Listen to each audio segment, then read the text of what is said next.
Hi, this is Marlene with Miami Ghost Chronicles, and I want to welcome you to another episode of Stories of the Supernatural. Wherever you find us, whether it's a video on YouTube or on your favorite podcast platform, please like and subscribe to us so that you can get notification of when a new show is released. You can also find us on major social media platforms where I give you a heads up about upcoming shows and which date and time they will be aired. If you go to MiamiGhostChronicles.com, you can find links to the shows, MP3 files which you can download, or links to your favorite platform like iTunes, Spreaker, SoundCloud, and all other major sources. You can find information for upcoming and past talk show appearances as well as new book projects at MarlenePardo.com. You can also purchase books and merchandise there. And you can visit my author page on Amazon at Marlene Pardo Pellicer. Due to popular demand, I'm narrating my True Believer stories that I've collected throughout the years in a new series called Supernatural Storytime. You can find links at supernaturalstorytime.com. If you are into classic horror, ghost, and adventure stories, I narrate some of those at Nightshade Diary, and you can find links at nightshadediary.com. If you would like to read noteworthy news about the paranormal world, true crime, conspiracy stories, and anything that is just plain weird, you can visit the Stranger Than Fiction Stories tab at MiamiGhostChronicles.com. I do want to thank you all for being part of my audience, and I think you are all wonderful. This is the first in a series of haunted holy places. Haunted Convent and Leper Hospital at Chacachacare Island in British West Indies. The history. Chacachacare Island received its name by the Amerindians who populated the area. In 1498, Christopher Columbus named it El Caracol, which translates to the snail. Presently, it is part of the Republic of Trinidad and Tobago, and it lies in the Bocas del Dragón, or the Dragon's Mouth, only 7 miles from the coast of Venezuela. It encompasses approximately 900 acres. Between the period of 1777 and 1794, Spaniards established cotton plantations on the island, as well as whaling stations. By 1797, Chacachacare came under the control of the British. During the French Revolution, émigrés or Creoles from Santo Domingo and the surrounding islands settled here. Coconut, cocoa, and sugar were also grown, with the biggest sugar mills in the British Empire being located on the island. The lepers. In 1814, there was a small population of lepers who resided in the Laventil Hills to the east of the capital city of Port of Spain in Trinidad. They spent the day wandering the street, and at this time there was talk by officials to establish a leper asylum on the Isla de Monos, or Monkey Island. However, there were too many residents living on the island, and recompensing them to leave their homes made the project too costly. The situation was made more dire when in 1842, following the end of slavery, a tide of Indian immigrants who were promised 5 acres after 5 years were brought to Trinidad to satisfy the serious labor shortage, bringing a new influx of leprosy with them. Between 1842 and 1917, over 170,000 Asian Indians, Chinese, and Portuguese from Madeira were enticed into working on the island's vast plantations. These indentured laborers from India were called bound coolies. The British colonizers on Trinidad became alarmed at the growing number of lepers who begged on the streets of the main city, and in response the government bought an armory located at Cocorite on the coast of Trinidad and established a leper colony at the site. The disease became prevalent because, unknown at the time, it was spread by sneezing, and a person could be contagious for years without displaying any symptoms. If there was suspicion that a family member was infected with leprosy, the family kept quiet, as the stigma against this disease was so powerful that just being a family member to a leper could alienate them as well. The following is a letter written by Dr. Louis de Vertul, who was the mayor of Port Spain in 1857. Leprosy is unfortunately very prevalent and of late years appears to be even on the increase. It is much to be apprehended that the malady will continue to spread and thereby entail an increasing amount of misery. An asylum was established under the government of Sir Henry G. MacLeod and is still maintained at the public expense for the reception of lepers who are not in a position to support themselves, but as it is generally left to their option to enter the asylum or not, those only who make application are admitted, and of course, lepers who prefer a mendicant life are seen going their rounds and begging, not only on the highways but in the very streets of Port of Spain. Surely this ought not to be tolerated. The nuns. In 1868, the colonial government invited the Dominican Sisters of St. Catherine of Siena to run the leprosarium. 15 Dominican Sisters of Etrepagny came to take over the care of the patients. However, once there, they fought a losing battle, as many of the infected patients, which at one point numbered 300, would abscond to Port of Spain, spreading the disease in their wake. The treatment for leprosy at this time was so painful that many decided to live with the disease instead of enduring the efforts of the doctors to alleviate their symptoms. A similar effort was made to isolate lepers in Hawaii, when in January of 1866, the island of Molokai, some 50 miles from Honolulu, was made into a leprosarium. In 1869, 9 of the sisters died in a yellow fever epidemic and were interred at Leper Cemetery. Sister Marie Ceslaus Wingens, one of the original 15 who contracted yellow fever, survived. However, she suffered from poor health until she died in 1897 in France. Sister Marie Augustine Cartier also survived the yellow fever outbreak that took 15 of her sisters.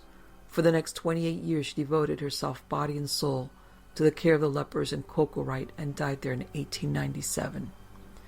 The poor sisters were dogged by misfortune. In 1871, Sister Marie-Henri Reverdy arrived as a replacement. However, her health was poor already, and the hardships of the place took their toll. She died in 1873 at the age of 30, only 2 years after serving in the Cocorite leprosarium. By 1893, only one of the original sisters was alive, Sister Mary Augustine. During those 25 years since she had arrived, she had only spent 8 days outside the convent walls. Sister Marie Ange arrived at the Cocorite convent in November of 1897, and within 18 months, in June of 1899, she had died. In 1910, Sister Marie Eulalie Yvonne, who worked at the Cocorite convent, became ill and died when she was only 45 years old. The sisters were devoted, but risk of infection from the lepers was only one of the risks. The back-breaking work, the heat, the insects, and other illnesses prematurely claimed the lives of many of the nuns.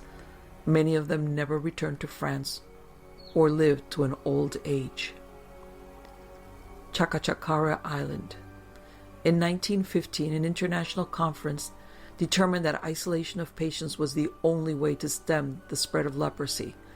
As a result, the colonial government in Trinidad made it mandatory that lepers should either be confined to their own homes or else be taken to Cocorite by force.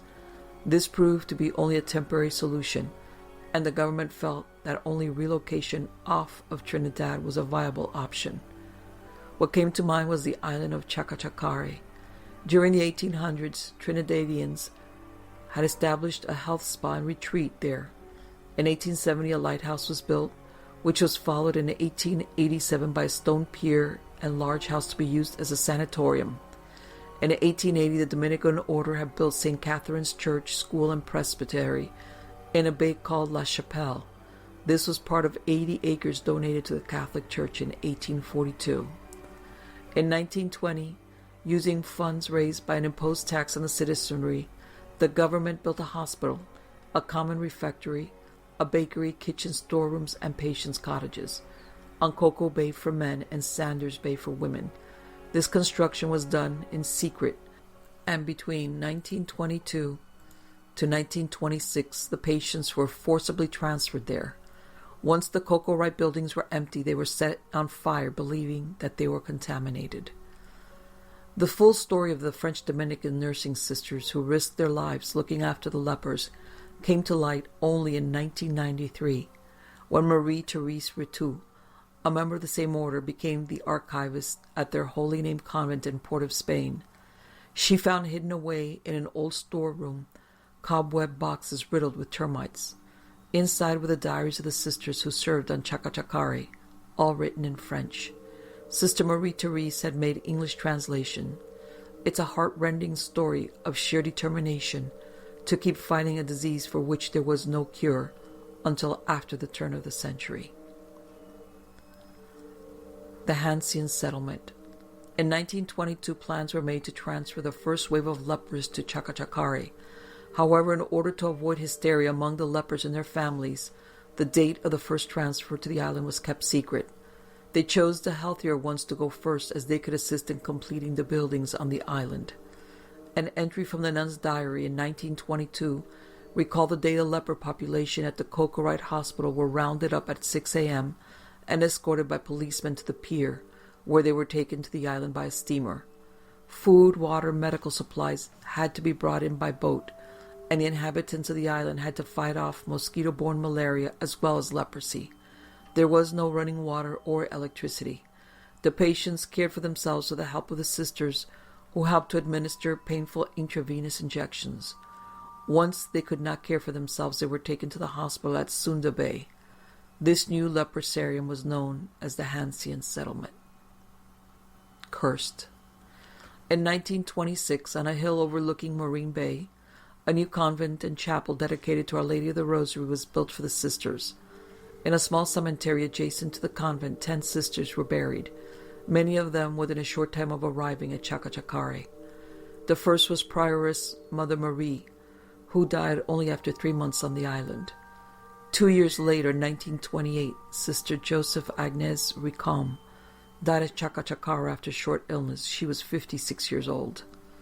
Another sister who came with the lepers from Cocorite died at Chacachacare. Sister Marie Elizabeth Hannard felt ill shortly after arriving at the island and lived in poor health until 1933, when she died at the age of 66. A diagnosis of leprosy isolated not only the patients but their caretakers as well. In 1927, Sister Rose de Sainte Marie Vibert had already contracted leprosy. She suffered with the disease for 18 years and lived in the women's compound at Sanders Bay instead of the convent. The disease had taken away her sight and had hideously distorted her once attractive face. Her tongue was so swollen she could barely speak. Sister Jean de Saint-Dominique Ecoffier developed a skin infection which was wrongly diagnosed as Hanseatic disease, and she was isolated from the other sisters. For the next 13 years, Sister Jean was forced to live like a recluse. The medical doctor who had diagnosed her condition admitted years later that he had made a mistake. The skin disease was not leprosy. By this time, Sister Jean had begun to suffer from paralysis. She died in 1931 at the age of 74 after serving the lepers at Cocorite and Chacachacare for 15 years. In 1935, Sister Anna was also diagnosed with leprosy.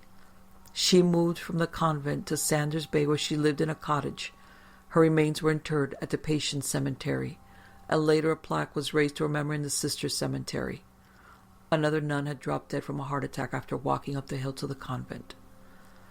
De Vertuel's book, Western Isles, tells us that at the death of a sister, it was customary that a steamer went round the bay of Chacachacare with its flag flying at half-mast, and when passing in front of Marine Bay, blew its siren 3 times as a sign of sympathy with the sister's bereavement.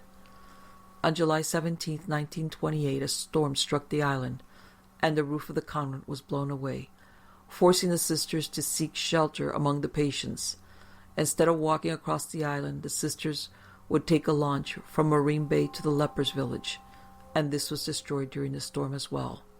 In 1934, Sister Rosa Rollins, who was only 48 years old, died.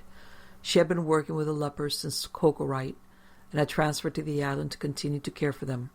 However, she was often sick and died suddenly after being admitted to the emergency room at Port of Spain Hospital. Sister Marie de Saint-Jacques Dressler arrived at Chacachacare in 1936. At this time, no dentists were willing to come to the island to attend to the patients. The medical doctor asked that 2 Dominican sisters be trained in dentistry. Sister Marie de Saint-Jacques volunteered to be one of them. Both had to go to Port of Spain to receive an elementary formation from a dentist.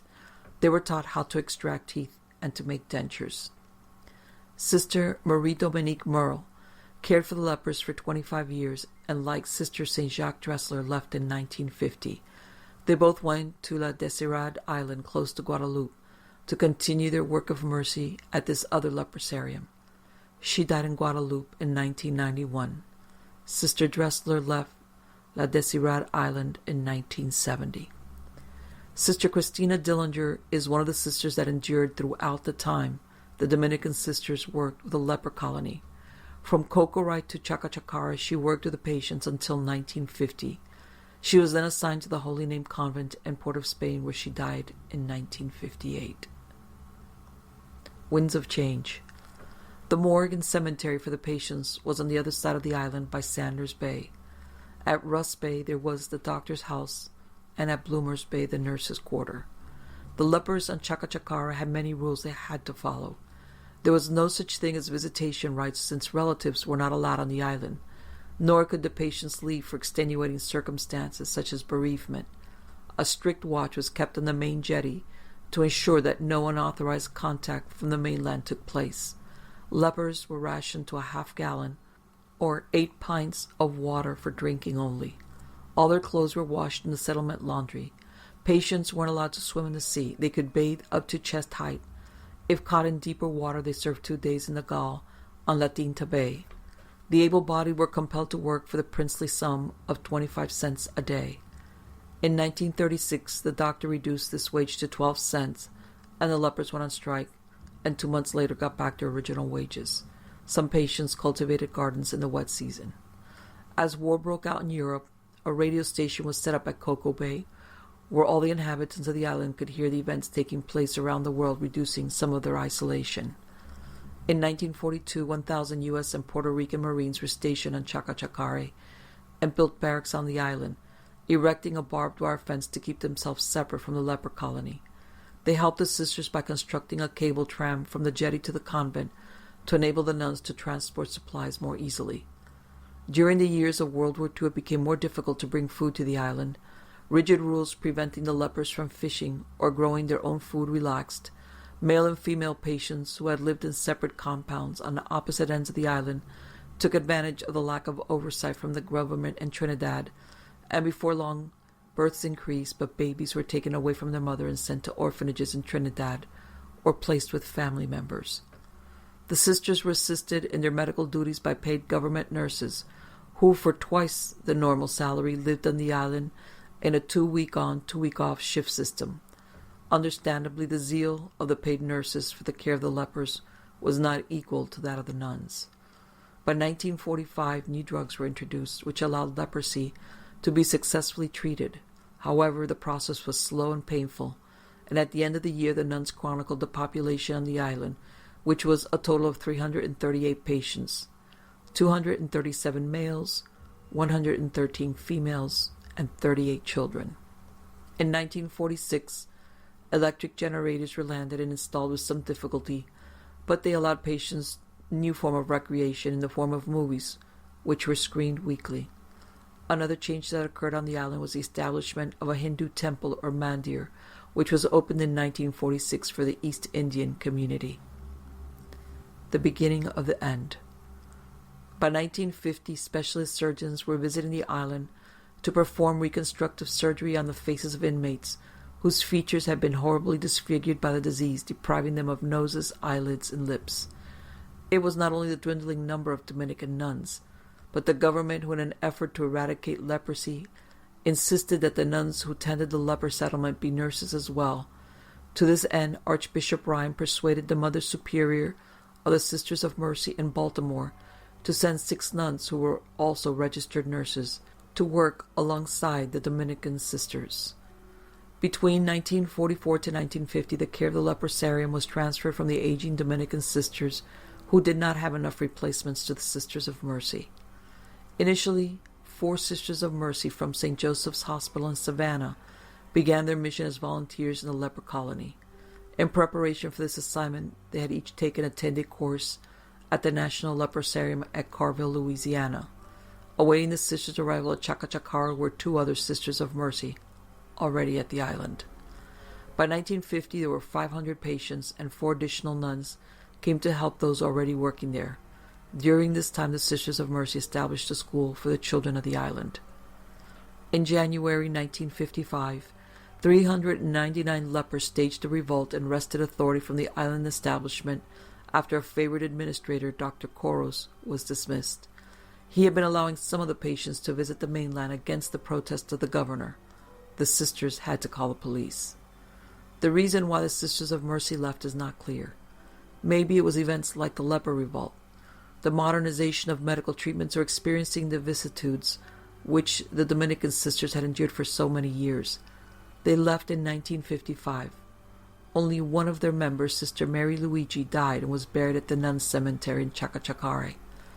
The reason for her death was not listed. However, stories are told of a fisherman who claimed to have found a white habit floating on the seas close to Chacachacare, and it was attributed to a suicide by one of the nuns due to depression. Sister Mary Luigi is believed to be one of the ghosts that haunt the island. There is not much information available as to who cared for the lepers after the Sisters of Mercy left, but it was most probably government nurses. In 1970, the World Health Organization reported on the leprosarium at Chacachacare, which accommodated 248 patients.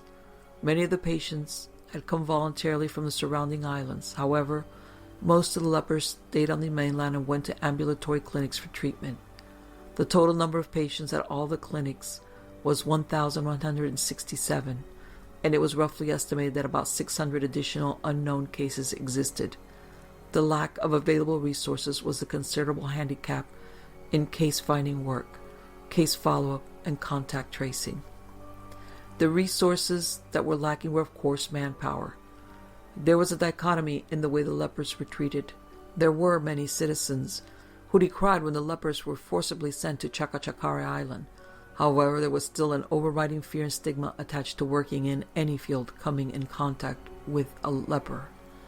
On July 24, 1984, the leper colony closed, and the remaining patients, some of who had lived over 40 years on the island, returned to Trinidad. During the time it had been open, over 2,000 patients had lived there and died there.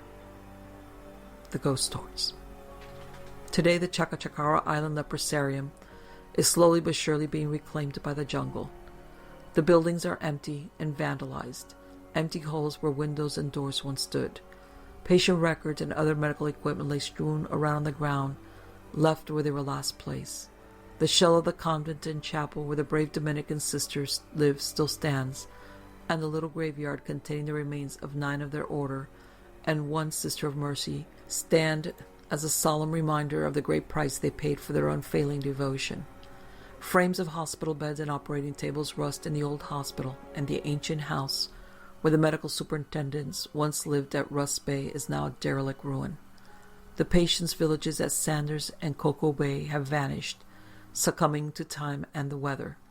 The patients' St. George Cemetery is now difficult to find. Unmarked graves have been reclaimed by the land. In the 1990s, the Trinidadian Coast Guard started using the old buildings as living quarters and established administrative offices and a security post. Within 6 months, it was abandoned due to its reputation as being haunted. Today, Chacachacare remains uninhabited, except for staff maintaining a lighthouse on the island, and the Hindu temple, founded in 1945, continues to be functional with religious activities. The locals stay away from Chacachacare Island for 2 reasons: fear of the supernatural and fear that there's still some type of leprosy germ that can infect someone who stays too long there. This demonstrates the stigma that is attached to this still feared biblical disease. The best-known ghost is that of a nun who was said to have committed suicide. There are different versions of her story. In one, she falls in love with a Venezuelan sailor, and once the romance is exposed and she cannot continue to see him, she hangs herself over the chapel altar. In another version, her lover is a priest, and in the third, her lover is a fisherman, and she kills herself after learning she is pregnant. On Ghost Hunters International, who filmed an episode there in 2011, they spoke to a priest who told them about an American nun named Sister Mary Luigi, who was told to go to Guyana and didn't want to. She was found dead in the water, and it was not verified if she had died by her own hand or had fallen into the sea and drowned. Miami Ghost Chronicles could not find any independent verification as to what happened to Sister Mary Luigi. However, on her gravestone, it shows she died January of 1946. This date corresponds to the time when 29 Sisters of Mercy from the United States went to Guyana, then the British Guiana, between 1935 and 1946 to minister. Whoever she may be, there are reports of a young nun haunting the convent, sometimes seen walking around with a lantern at night. Witnesses have also reported hearing voices, noises, and footsteps, seeing apparitions, shadows, being pushed, feeling cold spots. Another ghost is that of a man who is seen at the jetty where boats dock on the island. Boatmen talk of other spirits believed to roam the area around the patient's cemetery. One fisherman is reported as refusing ever to set foot on the shoreline, even in daylight, in case he is caught by the spirits. The paranormal investigators of Trinidad Tobago also tell about a group of Coast Guard soldiers that felt as though they were held down in their sleep and being pushed up the stairs by an unseen hand. There's a report of a woman in white wearing lipstick in the area of the nuns' cemetery. Another apparition is that of a man wearing a watch who has been seen in the doctor's house. Most people will probably think that any ghostly apparitions on the Chacachacare Island would be the nuns. However, these ladies pretty much had their spiritual life in order.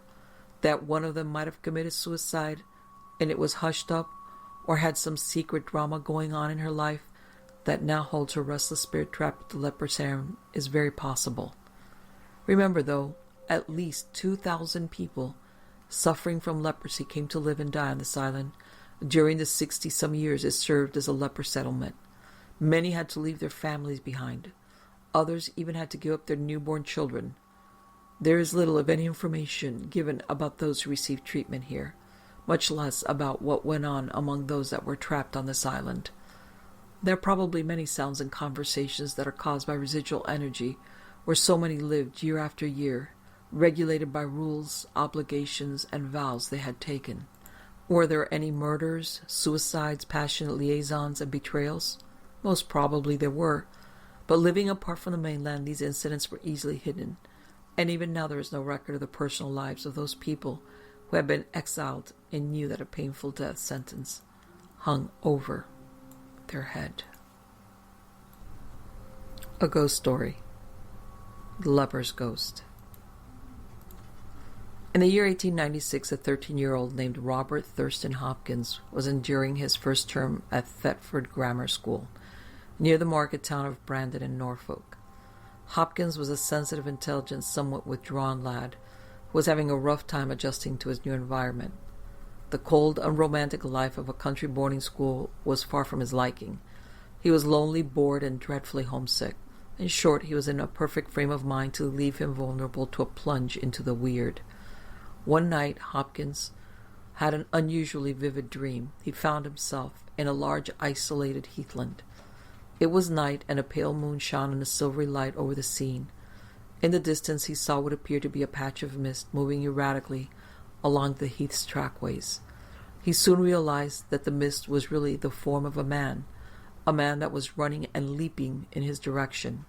As the figure came closer, the moonlight revealed that he had a grotesque, terrifying face of a silver-gray color. The mist man's ragged, dirty clothes were of the previous century, and he was holding a circular wooden plate. Hopkins was filled with horror, but found himself unable to move. He later wrote, "My feet seemed fastened to enormous bars of lead. I was terrified, and fear of the thing catching hold of me went nigh to driving me mad, or so it seemed in my dream. The moment came when the man was hovering right over me. I was hypnotized with fear. It was then that I could see my pursuer's face with remarkable distinctness. It was thickened and puckered, giving the face a peculiar, heavily menacing expression. I realized that his intention was to press his face against mine. I knew I could not have borne that." As so often happens in dreams, it was exactly at this crucial moment that Hopkins awoke up. However, the singular hideousness of the nightmare lingered with him throughout the day. Over the next few months, the boy continued to have the same dream. All the details were the same, except that now he sometimes saw in the background of the heathland a distinctive building, a long, narrow structure with a thatched roof tower. Hopkins had found a friend in Dr. Cat, one of his schoolmasters. Cat was known to be interested in spiritualism, folklore, and other esoteric topics, which emboldened the boy to confide in him the details of these weird and uniquely unsettling dreams. Cat told him that the sinister mist-like man was a leper, but neither of them could make any more sense out of the dreams. As for the thatched tower, there were many old buildings of that description throughout that part of England, leaving Cat to predict that the meaning, if there was one, behind Hopkins' dreams would likely remain a mystery. A few weeks after this conversation, Cat visited an inn near the school. To his surprise, he saw on a mantelpiece a photograph of an old structure that exactly fit the one Hopkins had described. The landlord told the schoolmaster that the building was Warren House, at Brandon Warren, about a mile from Thetford. Some years before it was badly damaged by a fire, but had been restored. The innkeeper knew nothing more about the place. Dr. Cat brought Hopkins to visit Warren House. The setting mirrored perfectly the scene of Hopkins' dreams. An empty stretch of desolate Warren House itself was the same gray-looking brick and gray stone tower the boy had pictured so many times. The only sign of life was the tower's caretaker, who expressed his surprise at their visit. Warren House was not among Norfolk's most popular and inviting attractions. Cat told the man that they had an interest in archaeology and old buildings, and they hoped he could tell them something about the tower's history. The caretaker said that about a century before, the tower was a leper house. The remains of the old cemetery for the lepers could still be seen nearby. The top room of the tower was about 700 years old. It still stored the wooden bowls and dishes used by the unfortunates who had been virtually imprisoned there.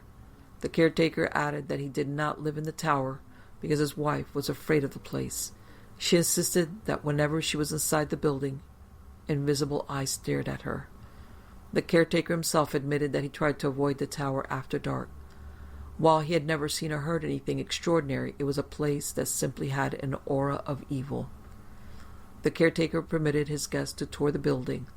The crumbling ancient masonry, the old coffin now used as a chicken trough, and the dank air made a fitting setting for a place with such a ghastly history. The entire atmosphere exuded a foul decay. As the caretaker had said, the upper tower had stacks of wooden dishware. The bowls, he explained, were the begging bowls the lepers held as they stood on the road below, pleading for alms from passerbys. Hopkins picked up one of the bowls and instantly saw that it was a match for the one carried by the man in his dream. When he replaced the bowl, he heard the clink of metal and saw that he had knocked against a bell placed behind the pile of dishes. It was a very old copper bell about 6 inches tall. When he gently shook it, they were all surprised by how loud it was. The caretaker said it was used when a party of lepers would pass through a town, warning the residents to keep well away until the poor souls had moved on. The caretaker said that some years back a local farmer had taken it to use as a sheep's bell. From that time on, the farmer seemed to be cursed. His livestock sickened and his daughter died of a terrible wasting disease. The man's troubles ceased only when he returned the bell. The caretaker added that some of the area's inhabitants were convinced the tower was haunted. People who passed by Warren House during the night told of hearing the leper's bell ringing and seeing strange blue lights in the tower windows. Visiting the site seemed to free Hopkins from its spell. He never had the nightmare again. However, this was not the last time that Warren House would enter his life. In 1941, Hopkins, by then an author and researcher of the paranormal, revisited the now long-abandoned Leper House. He wrote, "I passed under the arched doorway of the tower and found myself in a tangle of beams and fallen blocks of stone. Looking up, I found that the floor of the upper chamber was missing and that the building lay shamelessly open to the sky. The thatched roof, which had been a landmark, had evidently been destroyed by fire. However, the shell of the old building remained, and as I looked up at the hoary walls, I paused and wondered who first lived in Warren House. Was the original building a church, a caste, or a lookout tower? No one knows." Determined to find out what he could about the building, Hopkins interviewed one Samuel Bull, who had been the tower's caretaker from 1903 to 1905. Bull recalled that he had been warned not to touch the wooden dishes, so he left them well alone. Although he knew nothing about the tower's history, he had no doubt it was haunted. On one occasion he was standing on the stone staircase when a ghost rushed down the stairs past him. We met face to face, so to speak, and the ghost could not help but rush at me. It had a flat white face and 2 burning eyes, and there was a sound like hissing steam. It passed through me, making a filthy gust of hot air. I looked out of a circular window in the stairway and saw the leper's ghost tear out of the archway at the bottom. He went frisking over the Warren at a furious speed, and I heard him shouting some kind of heathen gibberish. The night air shook with his devilish voice. Bull said the spectral activity became so unbearable that he bricked up the door to the tower. From that time on, the ghost left him in peace. The ruins of Warren House are still in existence, but it is anyone's guess what became of the begging bulls and bell. If you ever see items matching their description in some antique shop or on eBay, it's probably wisest to steer clear of them. You never know. Here's another ghost story. The Bird Bath by Nora Loves. Opening her door for the first time to Mr. Mitson, Mrs. Pryor felt a sense of recoil. He looked like a tramp of the kind not often seen nowadays. He had a very red face, sharp, red-rimmed little eyes, and a week's growth of beard. He wore a dirty old army greatcoat, made for a bigger man, and a hat which had long ago lost its original color and shape. He smelled strongly of beer.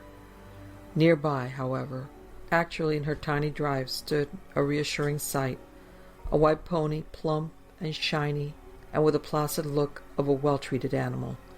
Attached to the pony was a small cart, bearing in white paint the words, J. Mitson, Dealer.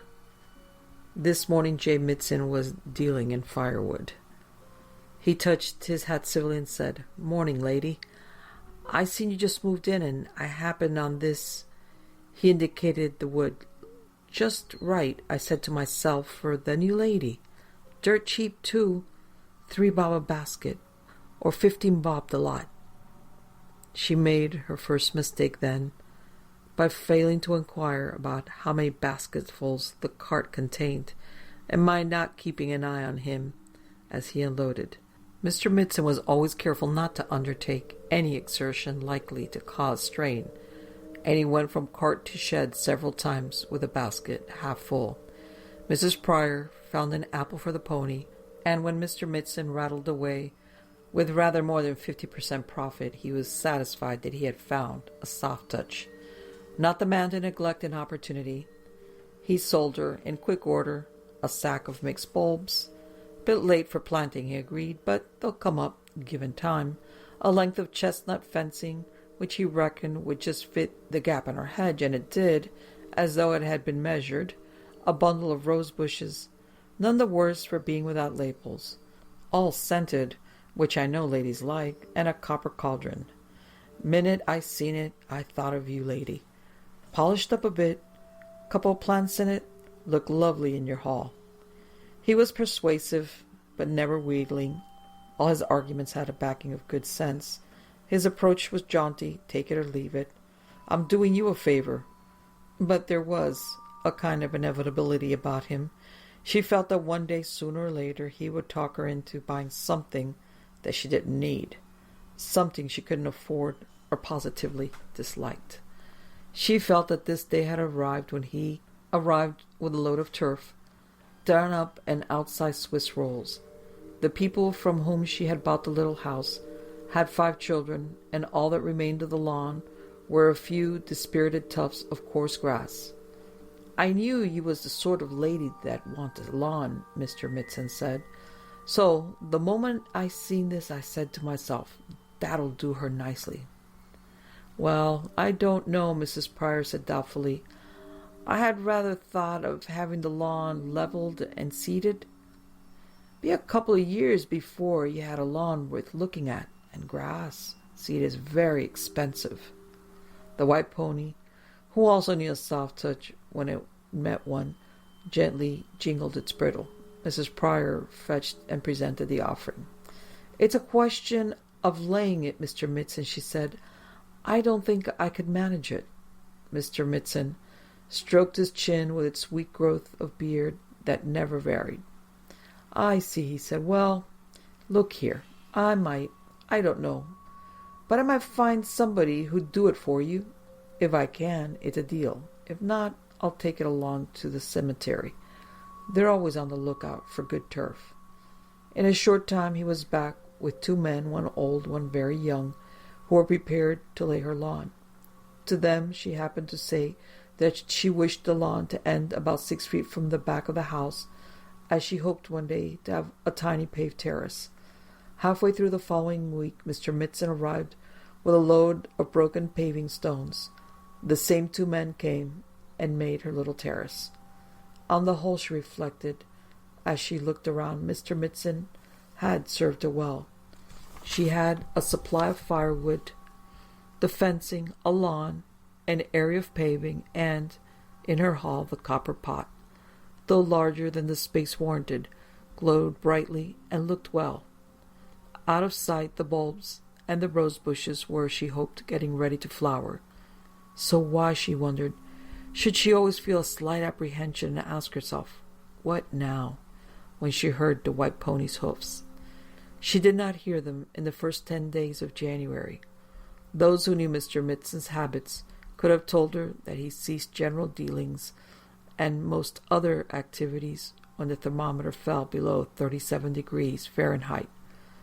When, with the onset of a warmer spell, she heard him, she braced herself to tell him that now she had everything she needed and must spend nothing at all for quite a time. She could not even guess at what lay all alone on the cart's floor, shrouded in sackcloth. It was not very large, but she judged it to be heavy, since Mr. Mitson invited her to step out and take a look, rather than bringing it to the door. "It's a beauty," he said. "Ever since you put down that bit of paving, I've been on the lookout for you." He whisked off the sacking and revealed a stone column about 18 inches square and 3 feet long. It lay on its side. It was rather mossy. It was carved.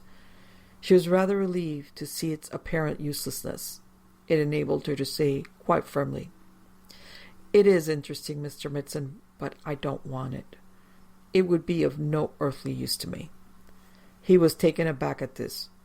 Her first piece of sales resistance. "What? No use?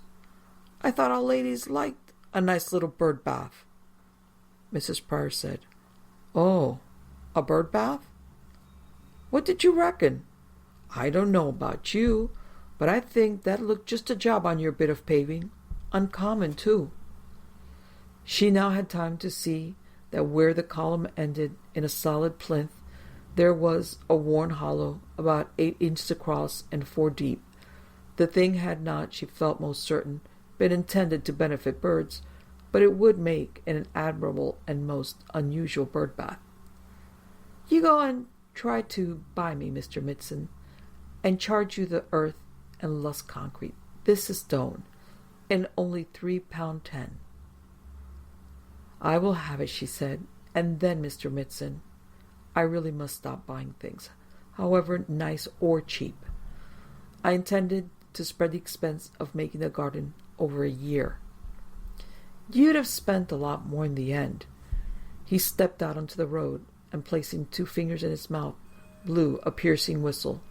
The younger of the 2 men, who had laid the turf and the pacing, hurried out from the lurking place, and with some purely symbolic assistance from Mr. Mitson, brought the bird bath and set it down upon the spot indicated by Mrs. Pryor, on the little paved space opposite the French windows of her sitting room.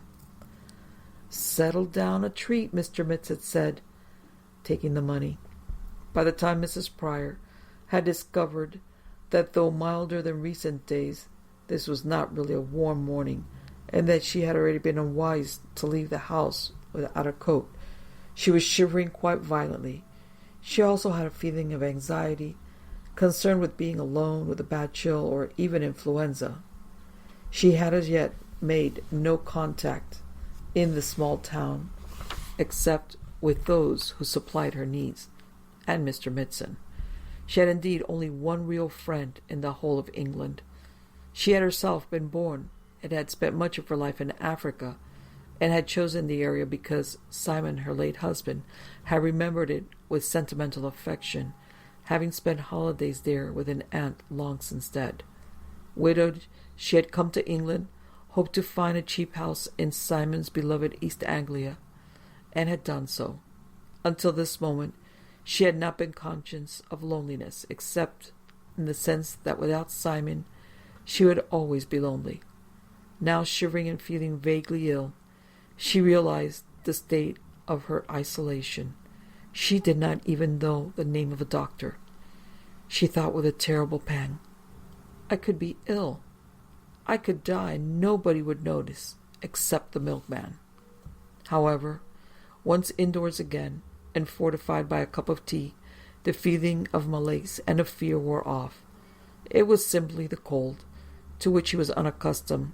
One must not get into a panic over nothing. She had lived through far more perilous situations than being alone and threatened by a chill in a small English town. As she drank her tea, she looked out of the window and took pleasure in the sight of the bird bath standing sturdily outside the window. It was exactly right, both ornamental and useful. Restored, she took a jug of water and some broken crusts and put on a coat. Went out to administer to the birds.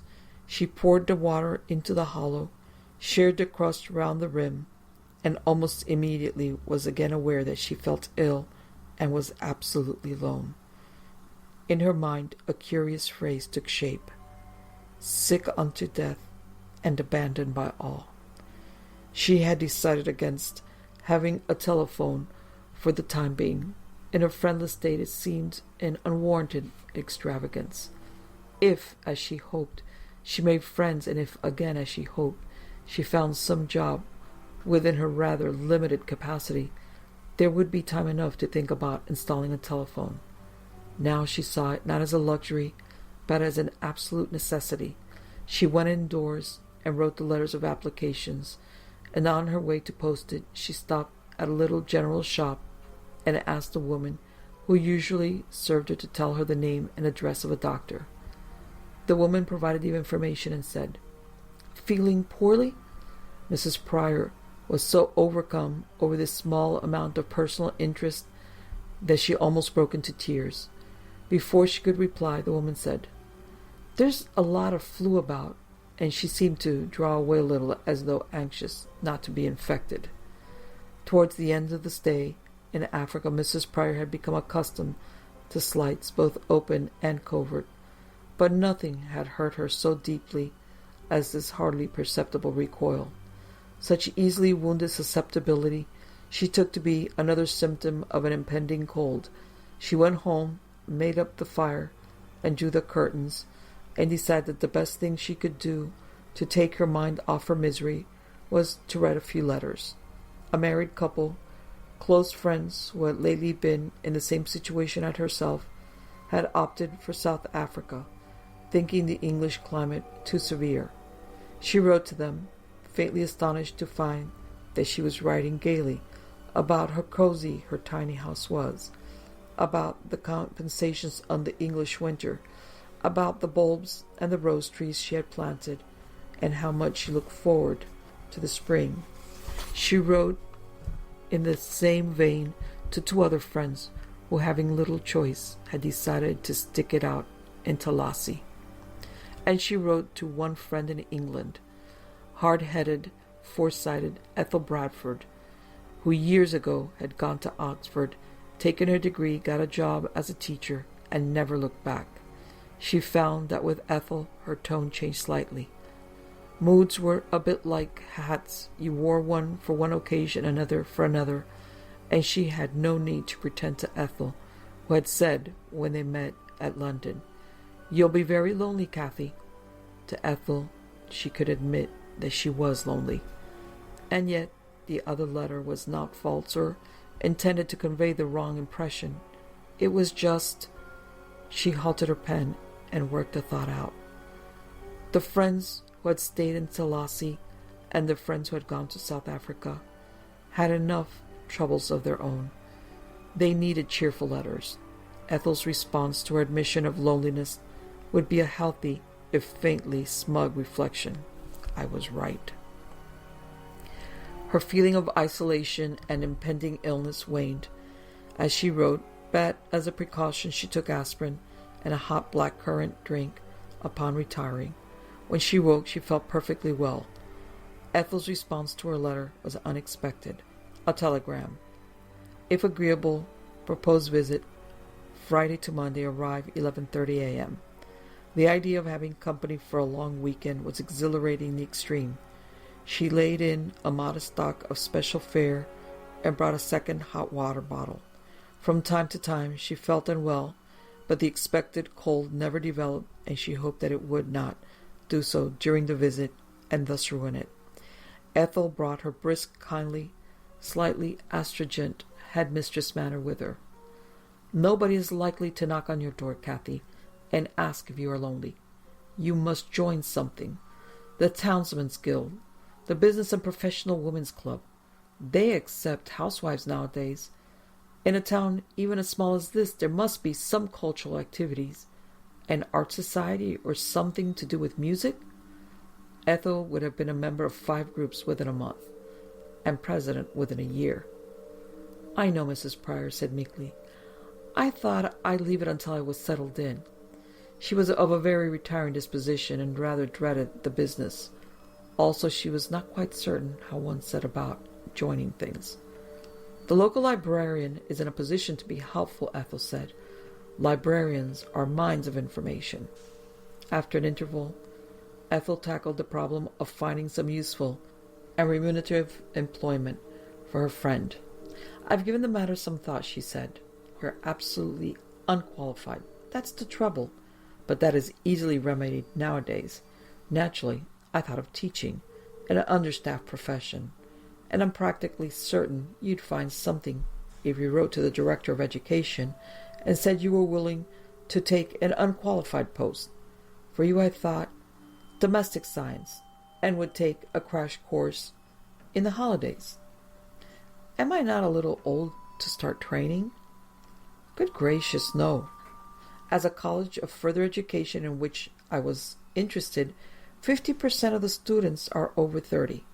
Mrs. Pryor's plans for finding some job to eke out her very limited means had been much more humble, much less brisk, but she did not say so. By this time they had finished tea. Mrs. Pryor refused help in the washing of cups. No, Ethel, this is your holiday. Ethel sat down to complete the Times crossword puzzle. The kitchen window also overlooked the paved area, and the light from it mingling with the last daylight revealed to Mrs. Pryor one last late roosting bird on the bird bath. The syrup she had put out after lunch had vanished immediately, and the water bowl was empty again, because birds were feckless. They bathed no matter how cold the air, they splashed, they wasted. She felt sorry for this late lonecomer, so she filled a jug and took up the crust she had cut from the tea-time sandwiches. Standing by the bird bath, she knew that her fear had become reality. The illness she had threatened struck suddenly. A fit of shivering, the worst she had yet known, came upon her, rattling her teeth. She was so weak and dizzy that to prevent herself from falling, she had to clutch at the solid stone, and clinging, sagging, she felt, despite Ethel's proximity, utterly alone, sick unto death and abandoned by all.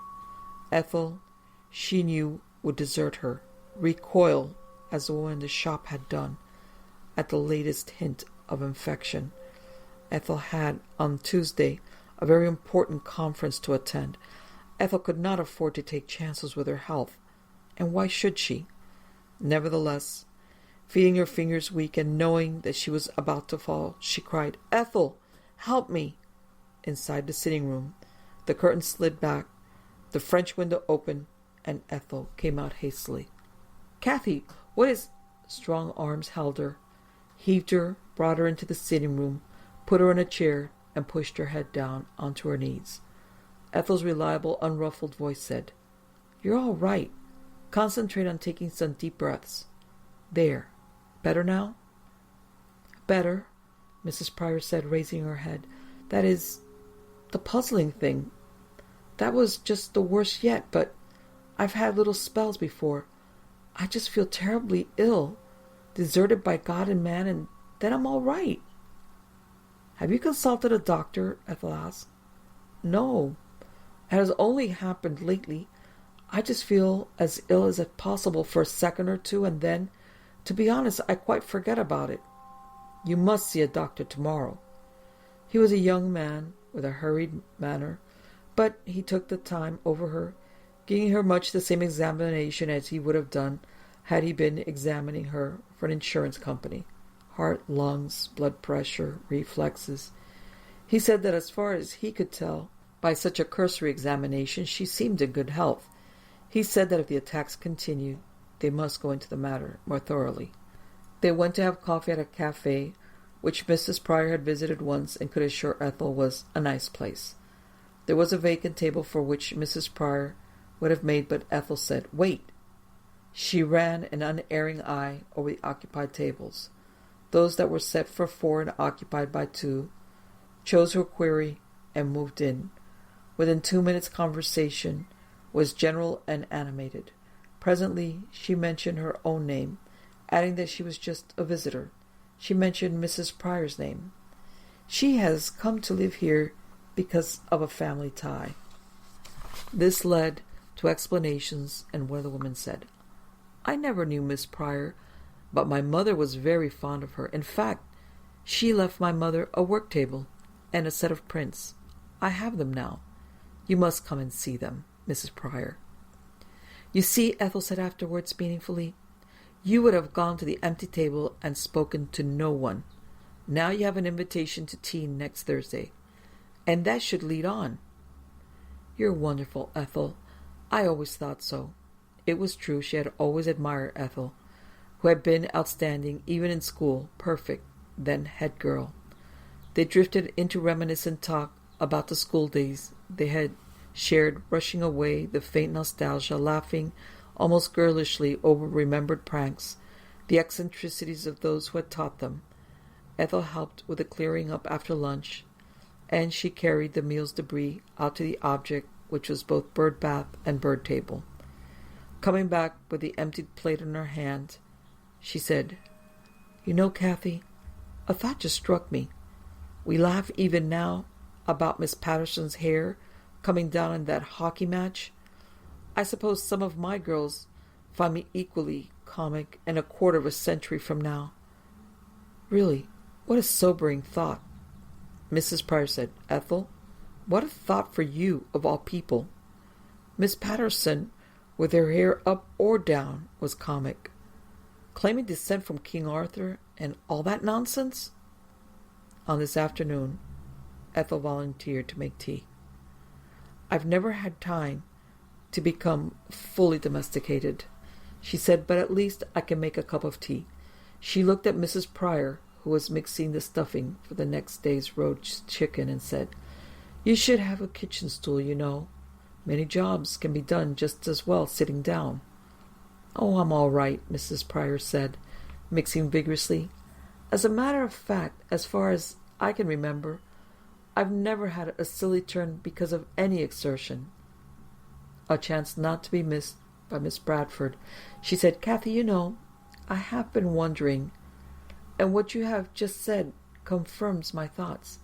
It may be psychosomatic, being alone, not having enough to occupy you." "That tea cake is blazing," Mrs. Pryor said. They had bought tea cakes at the nice place. Extinguishing the flame, Miss Bradford said, "That shows what comes of trying to do 2 things at once," she added. "I'm sorry, Kathy.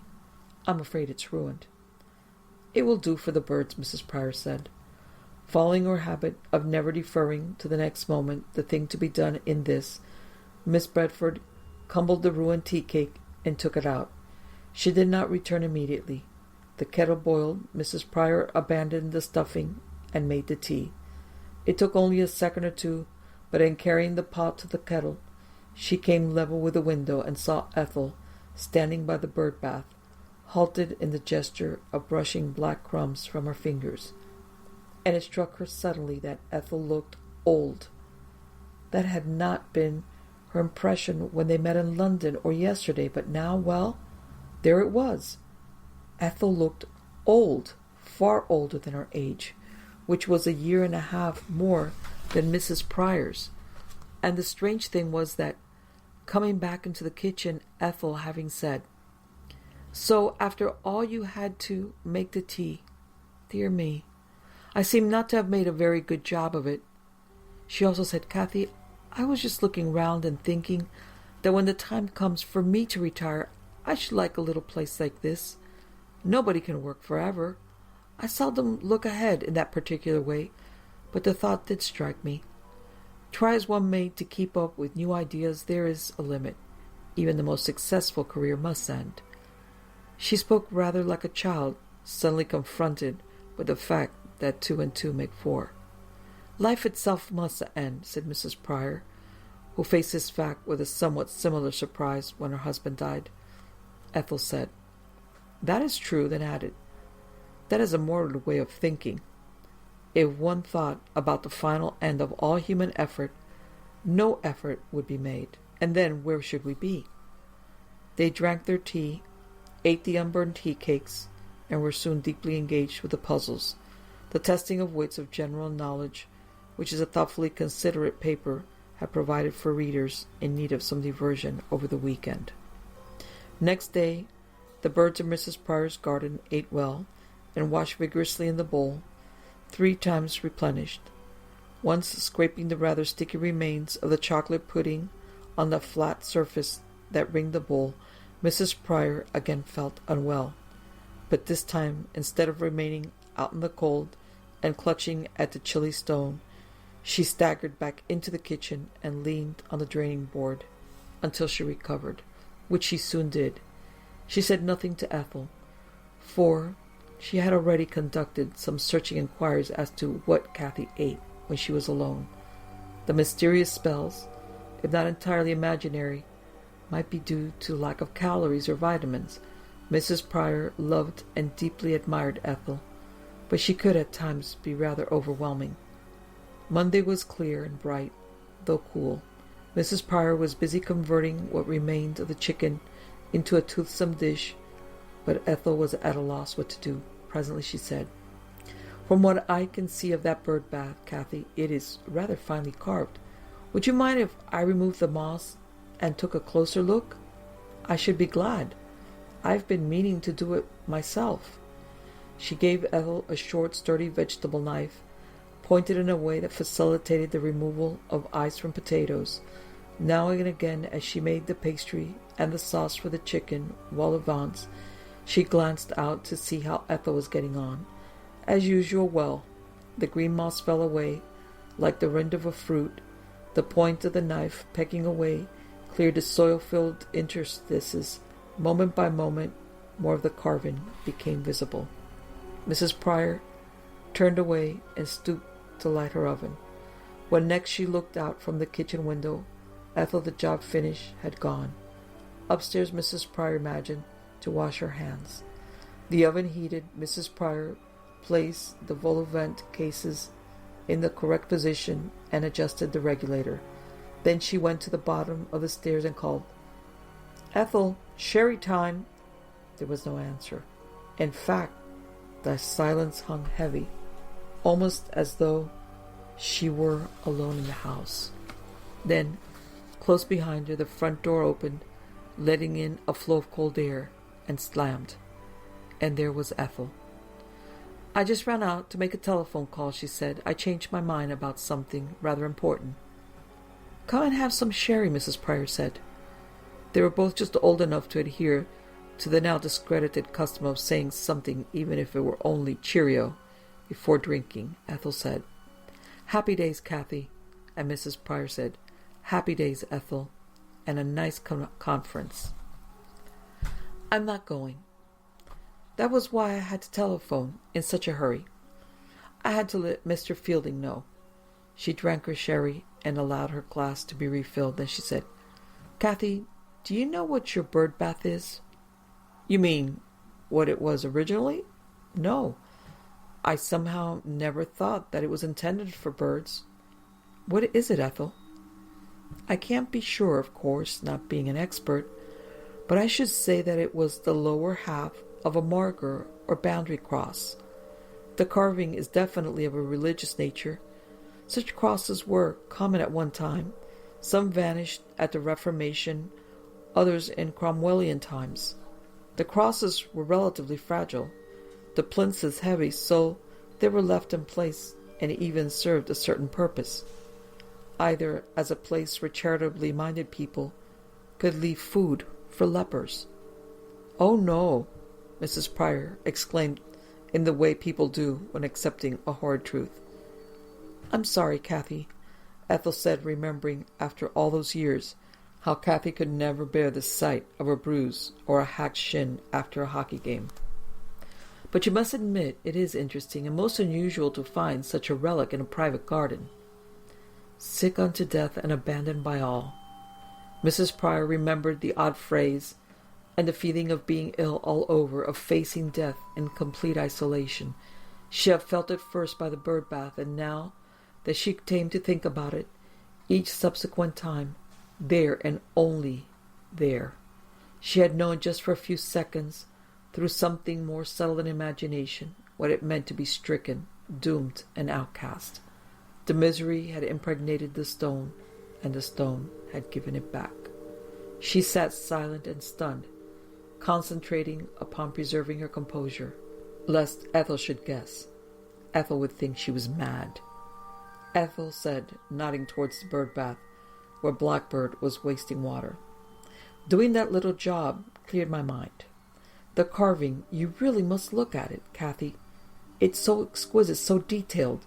On the farther side, the feeding of the 5,000, and you can see the scales on the fish. I scratched away and I thought, all that dedicated work, and to end as a bird bath. I saw the analogy. I have always done the donkey work for the EPMS, and Mr. Fielding has always taken the credit. He sounded quite shattered just now when I told him I was not mean to attend." She lifted her glass and drank the sherry as though it were the blood of an enemy. Mrs. Pryor thought, with horror, yes.